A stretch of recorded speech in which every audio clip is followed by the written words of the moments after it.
Hey guys, this is Izzy the Bomb, and I am going to show you a tutorial of how I animate.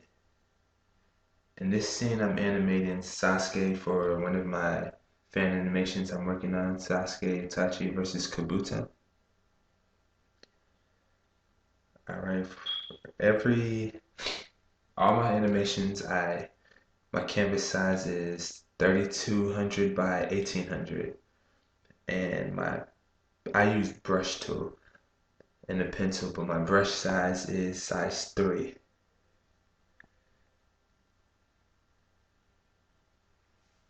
So here right now I'm working on the keyframe, which normally takes the longest because that's your base of your animation. So yeah, so it takes a while.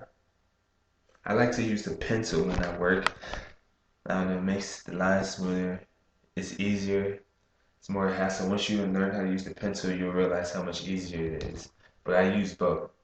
Depends how long the line is or how difficult it is. So I recommend the pencil for everybody.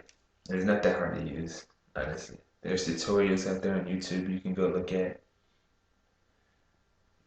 I advise you learn. So yeah, I have a sketch layer. I'm just going over the sketch layer right now, working on these imperfections as you see. Trying to see it's not working with the picture. Always take your time. Never rush it. So yeah, I'm just going. Don't know what to say right now because this is random right now. But this is not real time, as you can see. It's sped up. The animation sped up. So I know you don't want to sit here for an hour watching this.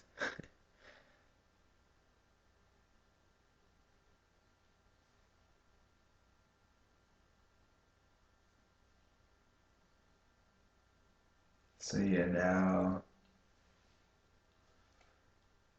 I'm adding tweens. What you do is when you add tweens is I set the opacity on the first layer and I just go from it, and I kind of make the hair sway a little bit to show movement in the animation and just go along with it.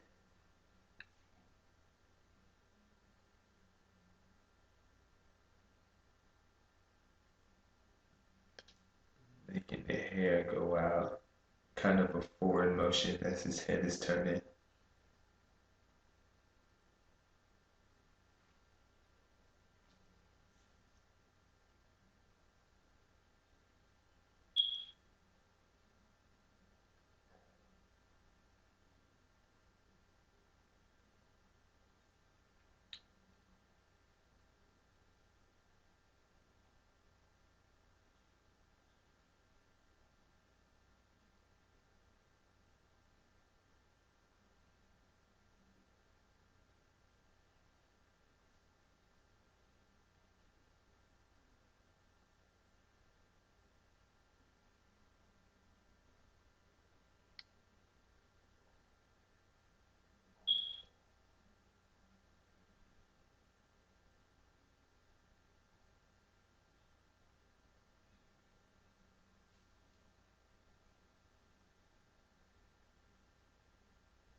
Yeah, so this is my first tutorial, and I don't really know what to say, honestly. Like, I'm watching just like you guys are watching, but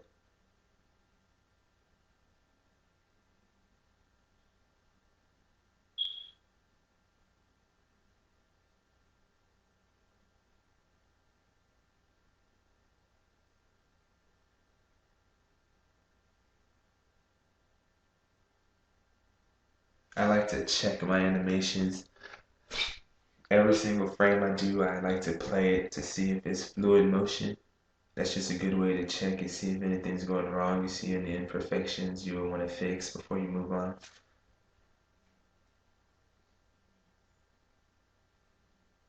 And here, since it's not a big movement, I'm just going to copy most of the frame since his arm is just moving and just draw a new arm in.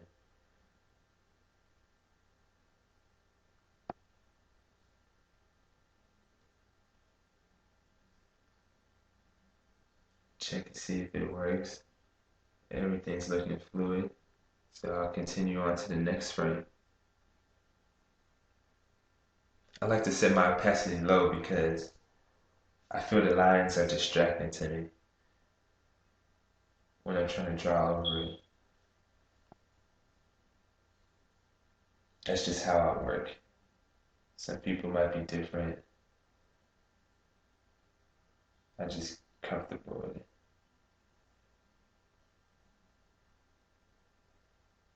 Once again, pencil has become my best friend. I used to try to freehand draw and my lines were never straight. I thought I had steady hands, but I guess I don't. And as you can see, the pencil comes out great.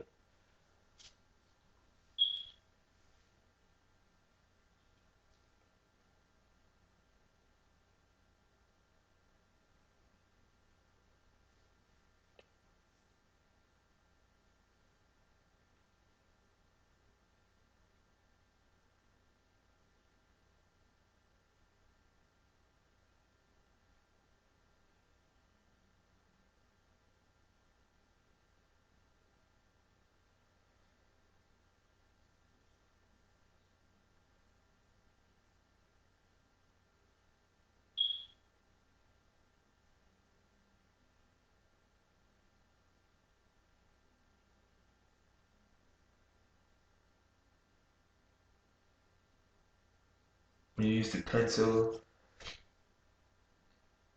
each path selection you should stroke the path and then delete the path before you continue going on. Once you understand how to use it. As you see, I do it a lot.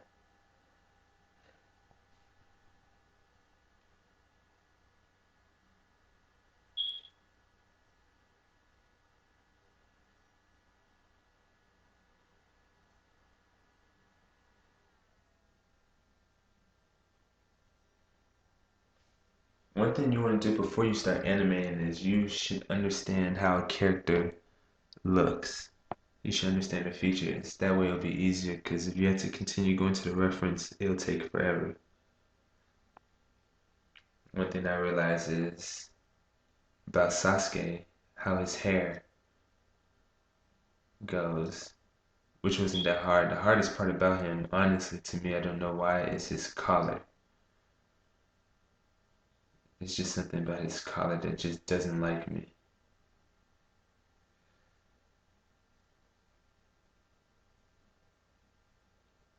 But hey, you'll get used to it the more you draw. Right here, what I'm doing is I'm using this frame from the manga as a keyframe, as a reference for a keyframe. I start off over here and then I'll continue to draw the rest of the body to fill out the rest of this canvas to add to the animation. This helps instead of sometimes it's a win-lose situation. You can sketch your own keyframe, which most people like to do, or you can be lazy like me and just get it from the manga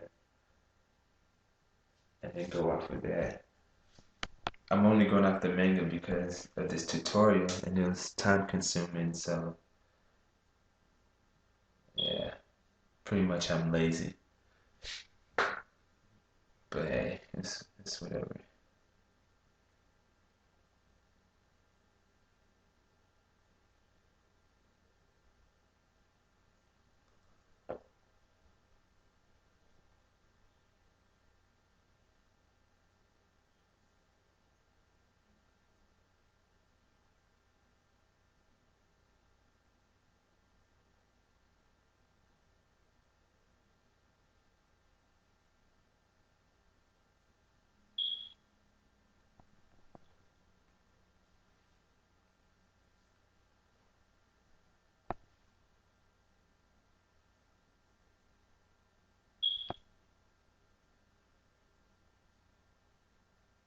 Right here, Sasuke's drawing his sword out.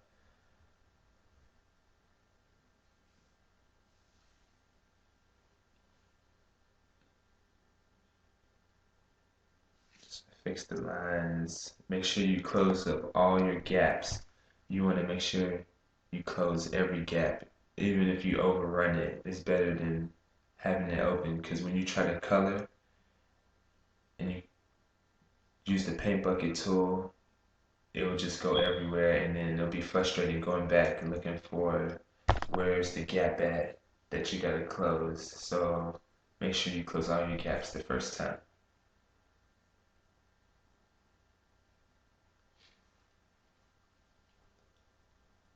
As you saw, I just used the lasso tool and I transformed the arm and I turned it sideways. That's a good easy way to cheat on slight movement when you're animating. His hand is swaying in a forward motion because he's about to throw his sword. When you animate in fast movements, you will want to do less frames. So I'm going to try to keep this around 4 frames. And where the movement is the fastest, you don't want to have any frames. You want to skip so it can like look fast. I can't find the word I'm trying to use, but you know what I mean.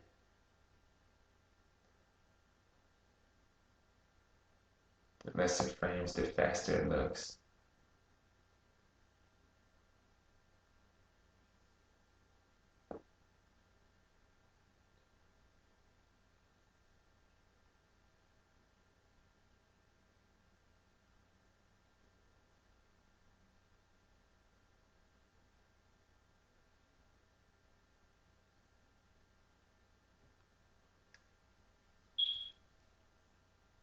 When I'm drawing long lines, I like to zoom out when I'm doing long strokes with the pencil.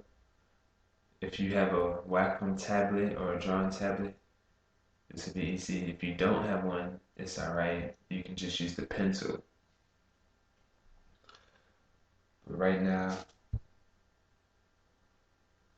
I like to play back my animations a lot to see what's messed up, see how it flows,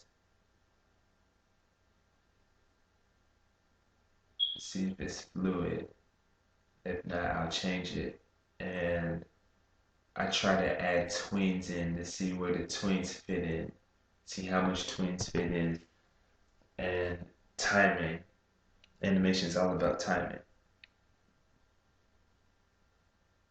So I will play back this a lot, and I'm just watching the frames, seeing how it goes together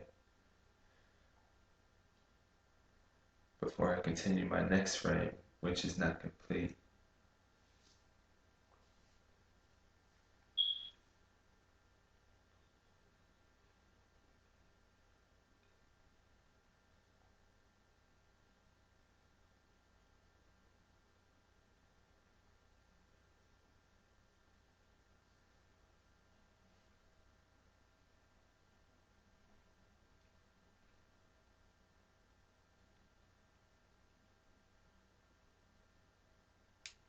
So yeah, that is the end of my tutorial for you guys. I hope you learned something from watching me. I like to watch tutorials a lot, just watch how artists animate. It helps. So hopefully this will help you guys out. Watch it over, watch it as much times as you want. Subscribe to my channel, do everything. If you would like to see more animations from me or if you would like to see more tutorials, just leave a comment on what you'd like to see and I'll get back to you. This is my first tutorial and I'm going to continue making tutorials. That's it. I appreciate your time and thank you.